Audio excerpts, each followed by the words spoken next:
নমস্কার বন্ধুরা, বাঙালি রান্নাঘরে আপনাদেরকে স্বাগত জানাই। আজকে আবারও একটা রেসিপি নিয়ে চলে এসেছি। আজকে করব ছোট খোকা ইলিশের পাতলা ঝোল আর হিংচে শাকের বড়া। তো চলো আমি কীভাবে করছি তোমরা দেখো। তো বন্ধুরা, এ দেখুন খোকা ইলিশ পিসগুলো, এগুলো খুব ছোট ছোট মাছগুলো। তো এইটাকেই আজকে আমি ঝোল বানাবো। আর এখানে নিয়ে নিয়েছি হিংচে শাক, এই শাকের বেসন দিয়ে বড়া করব। তো চলো প্রথমেই শাকটা তো কাটবই, আগে নুন হলুদ তো একটু মাছে মাখিয়ে নিই।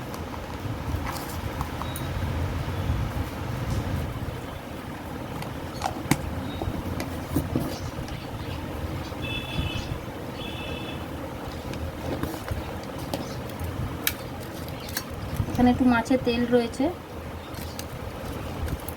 তো বন্ধুরা, শাকগুলো ভালো করে বেছে নিয়েছি, এবারে ভালো করে কুচিয়ে নেব।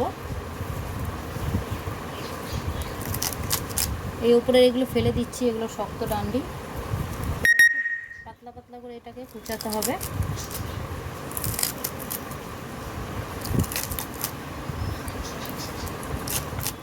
এই যে বড়াটার জন্য এই যে পেঁয়াজ নিয়ে নিয়েছি আর দুটো কাঁচা লঙ্কা নিচ্ছি, এগুলো ভালো করে কুচিয়ে নেব।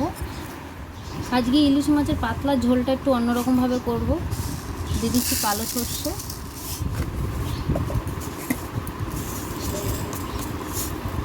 আর দেব সামান্য কালো জিরে। এই দুটোকে আজকে বেটে আমি ঝোলটা করব। এই যে কালো জিরে আর সর্ষে আর কাঁচা লঙ্কাটা, এটা ভালো করে শিলে বেটে নেব। পেঁয়াজটা কেটে নিচ্ছি।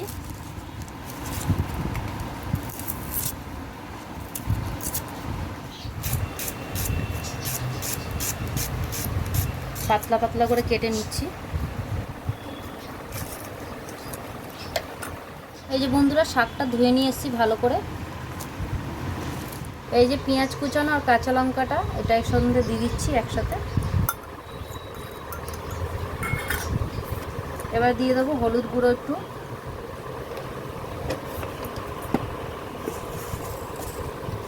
এটা কিন্তু করা কোনো বেশি ঝামেলা না, শাকের বড়াটা খুব সিম্পল। একটু দিয়ে দিচ্ছি সামান্য কালো জিরে। দিয়ে দিচ্ছি পরিমাণ অনুযায়ী নুন, সামান্য একটু মিষ্টি দিচ্ছি।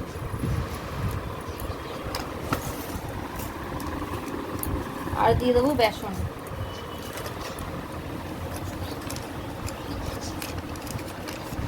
দিয়ে দিচ্ছি বেসন। এই যে মশলাটা বেটে নেব,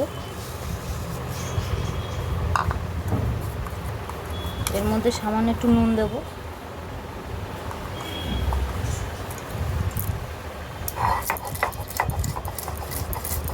কালো জিরেটা দিয়ে বাটছি বলে একটুখানি কালো কালো লাগছে দেখতে। মাছের জন্য দিয়ে দিচ্ছি কড়াই সর্ষের তেল। তেলে দিয়ে দিচ্ছি একটা ছোট্ট কাঁচা লঙ্কা আর কালো জিরে ফোড়ন। এখন দিয়ে দিচ্ছি তেলে হলুদ। এবারে দিয়ে দেবো জল। এবারে দিয়ে দিচ্ছি পরিমাণ অনুযায়ী নুন। এবার এর মধ্যে দিয়ে দেবো মাছগুলো। আমি কিন্তু মাথাগুলো রেখে দিয়েছি, ওগুলো বানাবো না, শুধু মাছটাই বানাবো। এবার ওপর থেকে দুটো চেরা কাঁচা লঙ্কা দিয়ে দিলাম। দিয়ে এবার ঢাকা দিয়ে মাছটা সিদ্ধ হতে দেবো। বড়াটা ভালো করে এবার মেখে নেব। মাছের ঝোলটা ওদিকে হচ্ছে, তো ততক্ষণ আমি এটা রেডি করে নেব। তো বন্ধুরা, বড়াটা মাখানো হয়ে গেছে, আমি এদিকে তেল বসিয়ে দিয়েছি, তেলটাও গরম হয়ে গেছে। এবার এক এক করে বড়াগুলো ভেজে নেব। আপনারা কে কে এরকমভাবে বড়া খান হিংচে শাকের, আমাকে কমেন্টে জানাবেন। আমি তো এরকমভাবেই বানাই পেঁয়াজ টিয়াজ দিয়ে, আপনারাও কীরকমভাবে খান আমাকে বলবেন।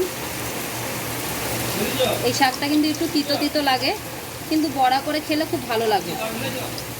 মাছের ঝোলটা একটু খুলে দেখব।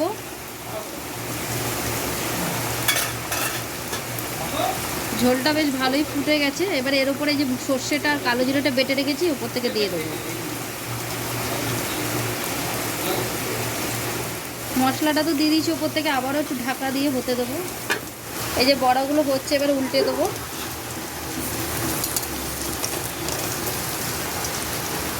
বন্ধুরা, মাছটা হয়ে এসছে। এবার এর উপর থেকে আমি একটু কাঁচা সর্ষের তেল দিয়ে মাছটা নামিয়ে নেব। এই যে দিয়ে দিলাম কাঁচা সর্ষের তেল। মাছটা আমার হয়ে গেছে, বা নামিয়ে। তো বন্ধুরা, আজকে দুপুরের খাবার আমার হয়ে গেল বানানো। আজকে এই যে পাতলা ঝোলটা বানিয়ে ফেলেছি ইলিশ মাছের, আর এই যে এখানে হিংচে শাকের বড়াটা, এটাও হয়ে গেছে। তো এই দুটোর রেসিপি যদি তোমাদের ভালো লেগে থাকে তাহলে অবশ্যই কিন্তু লাইক করবে, শেয়ার করবে, কমেন্ট করবে আর সাবস্ক্রাইব করতে ভুলবে না। নমস্কার।